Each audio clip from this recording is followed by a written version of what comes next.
Masa depan pendidikan itu bukan cuma soal punya alat-alat yang lebih canggih di kelas. Bukan. Kita ini lagi ada di ambang pergeseran yang sangat fundamental. Sebuah perubahan yang bisa membentuk ulang fondasi pendidikan dari akarnya. Oke, kita mulai dengan pernyataan yang provokatif banget ini. Persaingannya bukan lagi soal universitas mana yang peringkatnya lebih tinggi. Bukan itu lagi. Sekarang, ini tentang kemunculan model pendidikan yang sama sekali baru. Bayangin aja, sebuah pabrik kecerdasan yang nggak butuh kampus, bisa ngomong semua bahasa, dan bisa beradaptasi secara instan ke setiap pelajar. Dan perbandingan ini nunjukin bedanya dengan jelas banget. Di satu sisi, kita punya model lama yang kita semua kenal. Gedung-gedung kampus, kurikulum yang kaku, dan pengetahuan yang dijaga ketat seolah-olah itu barang langka. Nah, di sisi lain, ada realitas baru. Selalu aktif, sepenuhnya personal, di mana kecerdasan itu bisa diproduksi sesuai permintaan, kayak barang di pabrik. Nah, biar kita benar-benar ngerti sebesar apa guncangan ini, kita perlu bedah dulu nih, model bisnis universitas yang udah bertahan ratusan tahun. Sebenarnya apa sih yang mereka jual? Mungkin pertanyaannya kedengaran simpel ya, tapi jawabannya ini yang bakal ngebuka kenapa AI jadi ancaman yang begitu serius buat universitas tradisional. Ini jauh lebih dalam dari sekedar gedung megah dan upacara wisuda. Jadi, ini dia intinya. Selama ratusan tahun, universitas itu pinter banget ngepaket tiga hal ini jadi satu. Pengetahuan dari para ahli, jaringan dengan orang-orang hebat lainnya, dan ijazah sebagai bukti kalau kamu udah menyelesaikan semuanya. Model bisnis yang solid banget. Ya, sampai sekarang. Sekarang, kita masuk ke jantung masalahnya. AI itu datang bukan buat saingan langsung sama universitas. Nggak. AI datang buat ngebongkar paket 3 dalam 1 tadi, pilar demi pilar, dengan cara yang jauh lebih efisien. Yuk kita lihat gimana prosesnya. Pilar pertama yang goyang, tentu aja, monopoli atas pengetahuan. Dulu kan universitas itu gerbang utama buat dapetin informasi yang mendalam. Nah sekarang, gerbang itu udah didobrak abis. Nah yang menarik banget dari perbandingan ini adalah soal efisiensinya. Kuliah tradisional itu kan sebenarnya siaran satu arah. Satu ahli ngomong, ratusan orang dengerin, dan pasti banyak yang ketinggalan. Sementara tutor AI nawarin sesuatu yang mustahil dilakuin profesor dalam skala besar. Perhatian penuh, kecepatan yang disesuaikan, dan yang paling penting, kesabaran tanpa batas. Ini menghilangkan rasa takut buat kelihatan bodoh pas bertanya.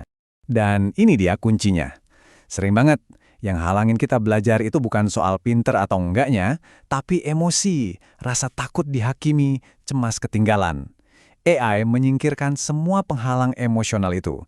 Dan ini membuka pintu kepercayaan diri bagi jutaan pelajar yang mungkin tadinya ngerasa nggak cukup pinter.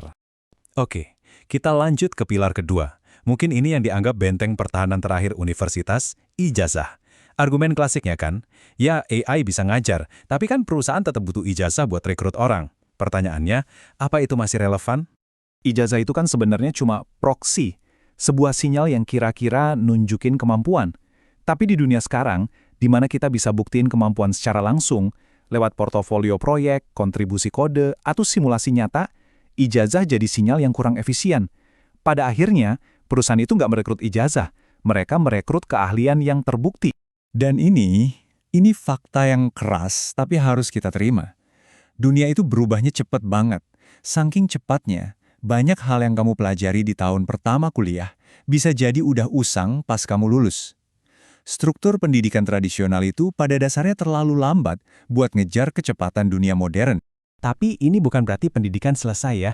Justru, ini maksa kita buat mikirin ulang sistem operasinya. Jadi kalau model lama lagi dibongkar, apa dong gantinya? Kita lagi pindah ke model di mana pendidikan itu bukan lagi sebuah fase yang kita selesaikan, tapi sebuah sistem operasi yang jalan terus-menerus. Di era AI ini, aset paling berharga itu bukan lagi apa yang udah kita tahu, tapi seberapa cepat kita bisa belajar hal baru. Kenapa? Gini deh, kalau AI bisa kasih jawaban instan, yang jadi pembeda itu kemampuan kita buat ngajuin pertanyaan yang lebih bagus, beradaptasi dengan info baru, dan ganti arah dengan cepat. Itulah yang namanya kecepatan belajar. Jadi pergeserannya itu benar-benar fundamental. Gagasan buat lulus dari pendidikan di awal hidup itu jadi makin gak relevan. Model yang baru itu soal integrasi. Belajar itu jadi bagian yang gak bisa dipisahkan dari kerja. Setiap hari, seumur hidup.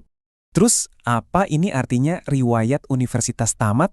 Nggak juga, tapi peran mereka harus berubah total. Dari yang tadinya cuma nyediain konten, jadi sesuatu yang jauh lebih penting dan esensial. Kutipan ini benar-benar nangkep esensinya, apa yang nggak bisa digantiin mesin.